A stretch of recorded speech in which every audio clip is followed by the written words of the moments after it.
I'm with my friend Steve Spangler. He's amazing. That's very nice of you to say. You had billions of views on YouTube. You're an entertainer. You're a science teacher. You say billion and people just like, everybody does now. So there's a new metric, isn't there? Yeah, there's a new metric, billions, yes. I don't think that's true. Okay. I don't think most people have billions. And you also have the most times, I think, on Ellen. Isn't that a factoid? That's true. Well, as a non-celebrity, probably. Yeah, exactly. But you are a celebrity and you're a great friend. So you wrote this incredible new book called The Engagement Effect. Did you know you wrote this book? No, and the words that you say that you wrote this incredible book called The Engagement Effect is weird to me. So that's because we've written books before, but as my wife would say, this is the first one with words. Most of the time, they're just science experiments. I mean, teach you how to blow things up and how to turn the trash can into a bomb in the backyard. But this one was actually words with thoughts, and that's a little outrageous. Well, it's outrageously good. And I think the reason why it's so new for you is we are doing this interview way pre-launch of the book. Yeah. I read an early version of the book. In fact, I didn't read the final version yet, I don't think. You did not. I read the pre-version. You scared me because you asked for it early on. And as a friend and somebody I trust and respect so much, I sent you the manuscript, but scared me. And I actually read it. That's what totally scared me, is people will say they read it, but I know you didn't feed it into an AI. You actually read and you had such meaningful things to say. Well, you wrote meaningful things, and it's so important today to engage people, particularly in organizations and companies, of really engaging people and getting them involved. And you start as a science teacher, but how you get people to listen and engage and really lean in, I think, is important. So I want to ask some things. You talk about engagement, about forgetting yourself and what you're doing. And you say it can't be forced. And how does a leader walk the line trying to design for engagement or trying too hard?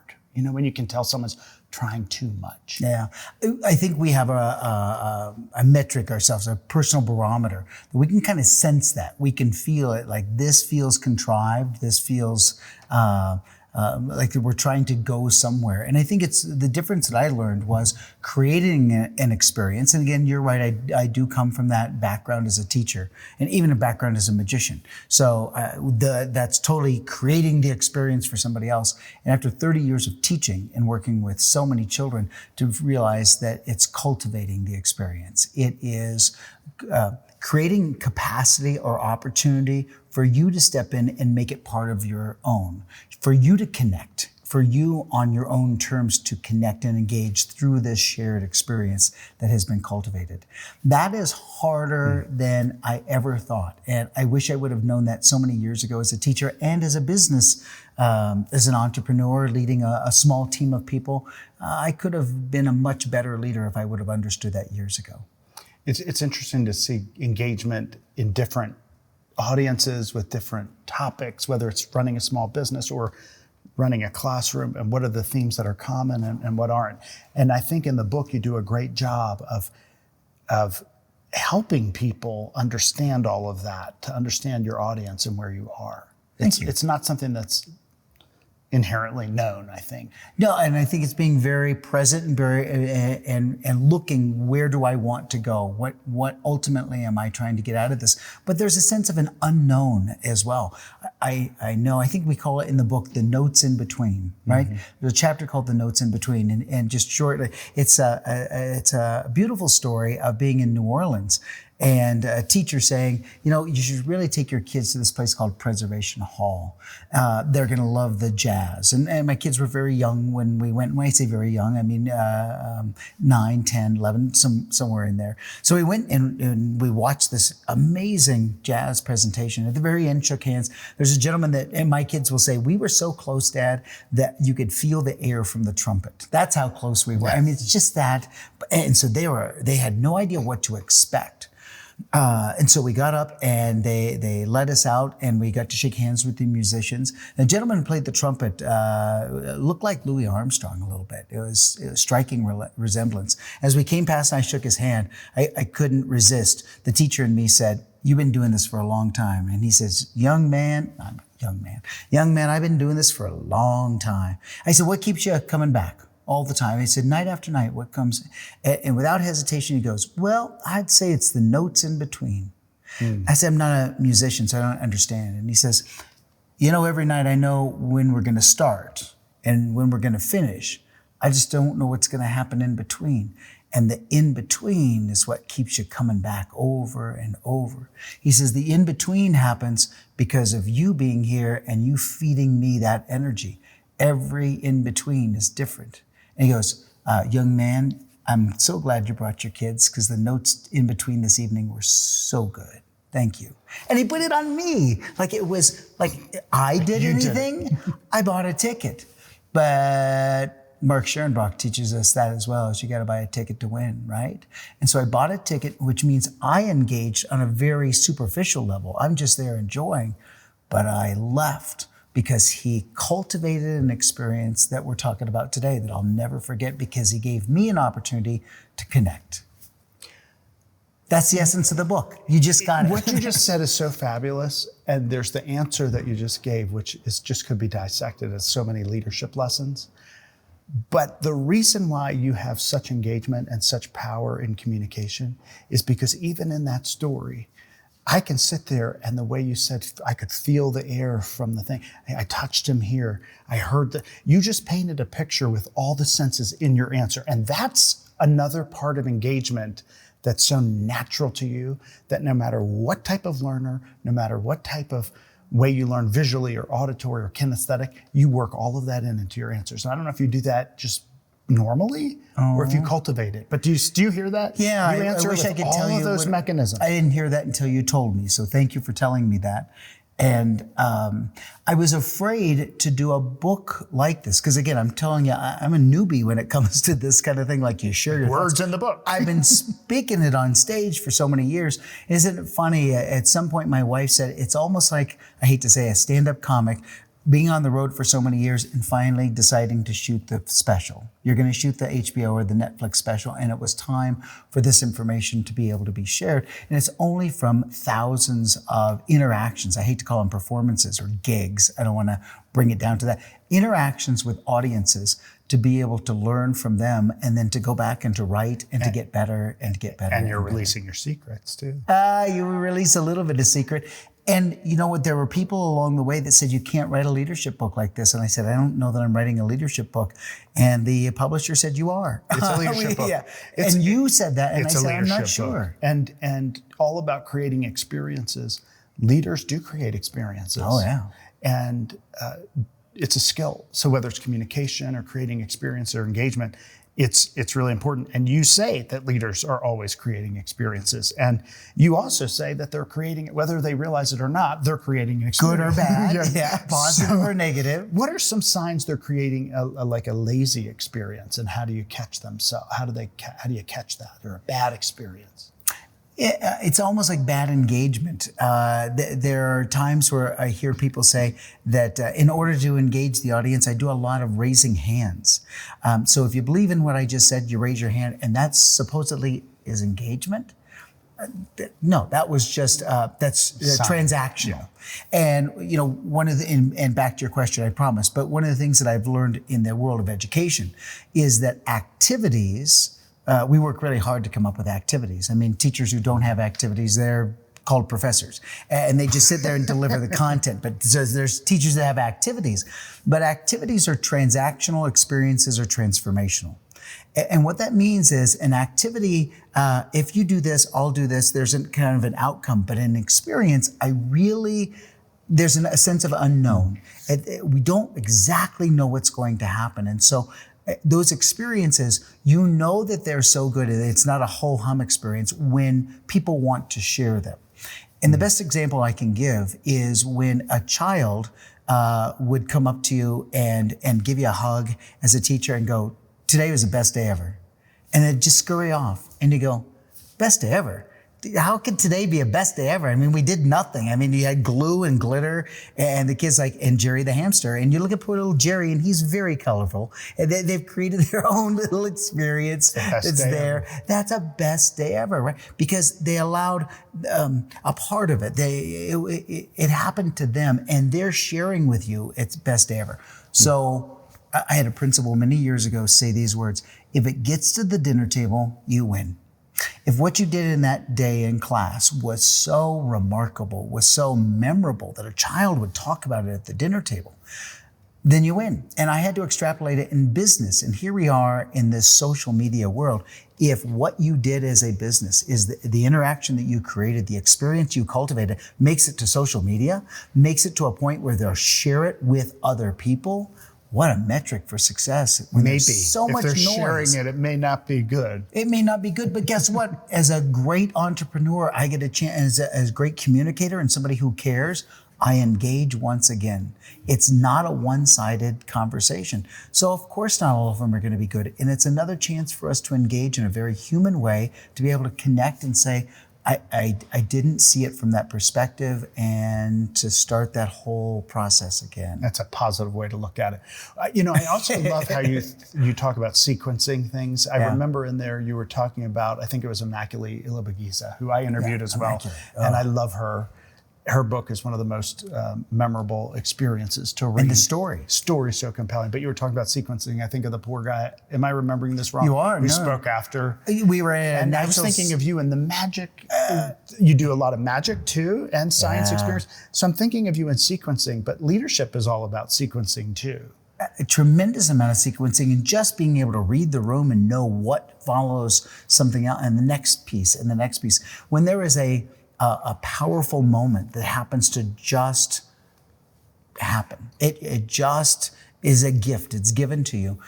Great leaders know how to pull back just a little bit, pause, allow everybody to absorb, to connect. And your specific example was Immaculée had just delivered this amazing, heartfelt, just emotional presentation to us that affected us all greatly.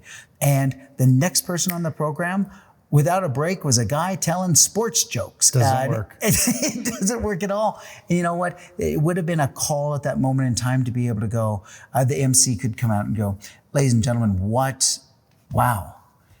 We'll see you in 20 minutes. It's a chance for you to just look at the person next to you and connect and share what that meant to you. Yeah, and how powerful is that? So powerful. If you're a speaker and you're on a program immediately after and you just march on, it's not going to go well. No. You're just going to have to stop. Even if you're the speaker, to say, we're going to have to all stop for a moment and reflect. And a leader pushing an agenda. I know that we're on a time constraint, you're moving, but a leader pushing an agenda without acknowledging what happened last night in New York City, or what happened 3 days ago, or something, just to be cognizant. It's part of that building connection and building a safe space, because engagement is all about, it's intellectually connecting, but it's emotionally connecting as well. And when we say, what is the engagement effect? What is that effect that it has on people? I think it really is where people connect, they engage emotionally and intellectually through this kind of collaborative experience, this cultivated experience, and then they take what they learned and move it forward. So it's processing it. It's almost going through the filter of a human being, and then they're pushing it in another direction. Again, get to the dinner table, you win. I love that. Hopefully, to me, it's hopefully you win. I'll caveat that in my view, because if it's at the dinner table, maybe it's spectacularly bad. But I'll leave it your way. I'll leave it positive. From my standpoint, for a kid, because how many times, and I couch it that way, and I think that that's what's interesting maybe about a leadership book from the perspective or the lens of a teacher, because we all have kids, and you say, or been around children, and you go, what'd you do in school today? And they go, nothing. Nothing. And so when a child doesn't say that and actually starts the dialogue, you'll never guess what we did in school today. And then she does a 20-minute monologue of everything that just happened. You win. You totally win. You totally win. Well, the other thing about you in the book, throughout the book, I'm reading it and I'm like, oh, this is so Steve. So I feel you. I can hear your voice in it. Because we wrote in that conversational tone that I said that maybe they told me that maybe that's not a good way to be able to share. That's a great way to share it. And it's just a real book. You can read it. You can feel your energy in it. But you were also very vulnerable in some of those moments where you feel, I don't know, where you're struggling on things. The one is, the teacher who resented your standing ovation, right? There's another Changed one, my career. There's another one I remember is at a hotel, and the person wasn't responding to you in the way that you would like, and you're like, get with this. Like, how come I can't engage? And it seems like you don't give up. Like if I joke around with somebody and they don't, I just move on and I don't go, you're going to find that person. You're going to I think it should be called the engagement mission, because like you're on a mission to find that person. Well, maybe you're that's going to not be engaged good. whether you like it or not. Maybe that's good. So talk about that. What you were talking about specifically, one of those was this thing where I light my wallet on fire, and I've lit my wallet on fire for years and years and years. If I smell like lighter fluid, it's because every morning I put a little bit of lighter fluid on that side and a little bit of money on this side, and it just goes in my back pocket because I have no idea who I'm going to meet that day or whatever it might be. But when you go check in at the hotel and you say, Spangler, anything close to a fire exit would be great. And they'll either go, ah! I've had water thrown a couple times over 30 years, which is always great. But then you get those people who are like, I don't know, I'll check and see.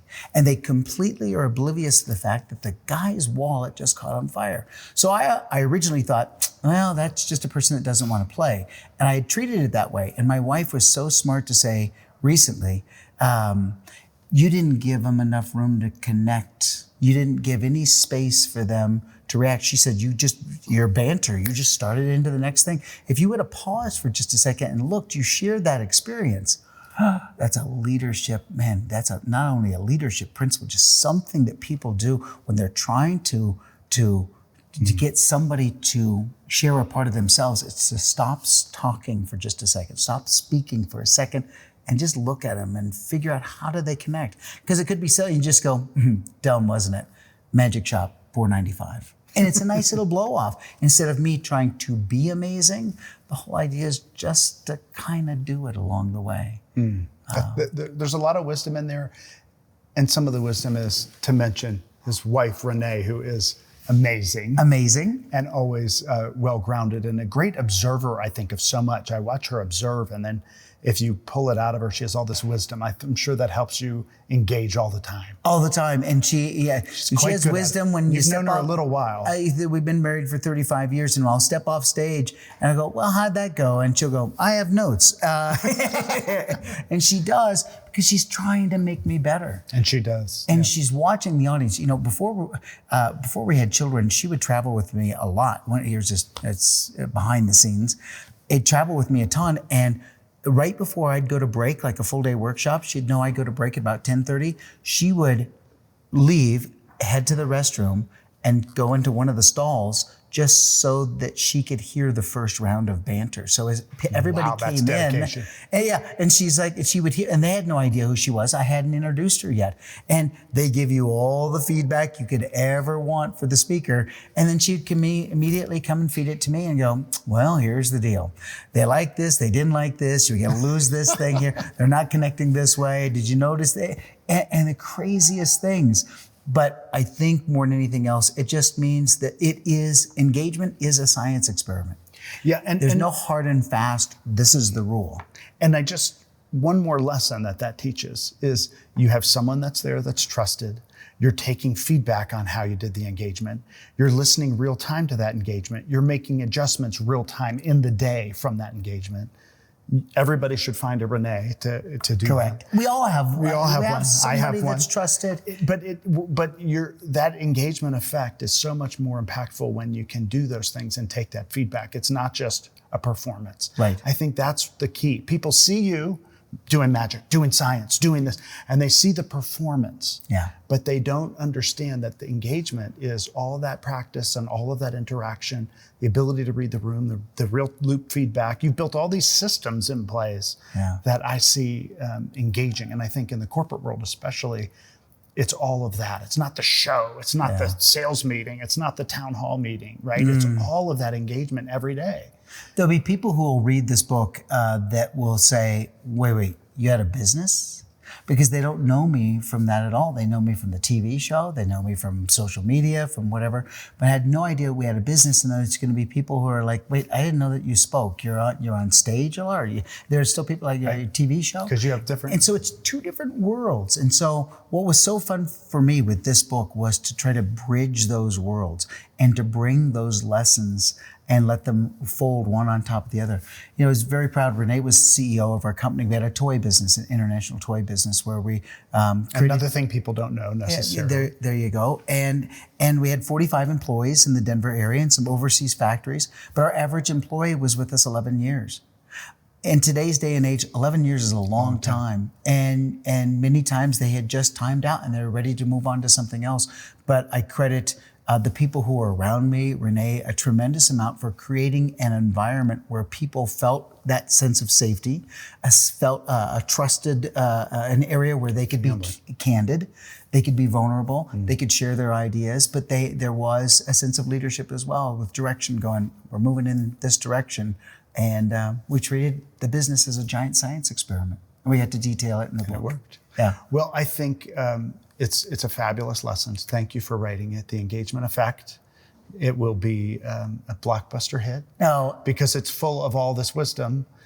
What's great is how it can be applied in the classroom, in the boardroom, in the workplace, in any organization. Who doesn't today want to engage people in a more effective way? You want to be a better social media influencer? You need to engage. You want to be a better corporate leader? You need to engage. It really covers all of that, and it covers it well, but from the unique lens of Steve Spangler, and it is unique. And I hear your voice in it, and I'm glad. I was worried as I was, you're putting out the book. I don't know, but beware. I'm not sure if you don't open up the book halfway and it catches on fire. I'm not sure. Well, we have hidden some Easter eggs in there, because when you say certain things, they're like, I don't understand that. So there are some QR codes hidden in there. And it's so funny, if I can get people to actually take out their phone and they scan it and they find the first Easter egg, they're like, wait just a second. What is this? I have a feeling they may look to the next one and the next one. And therein lies our own little engagement in the book, which I haven't seen that part because I haven't gotten to that one. I didn't get to show you that part at all. Well, thank you so much. Hey, thanks for the thoughtful questions.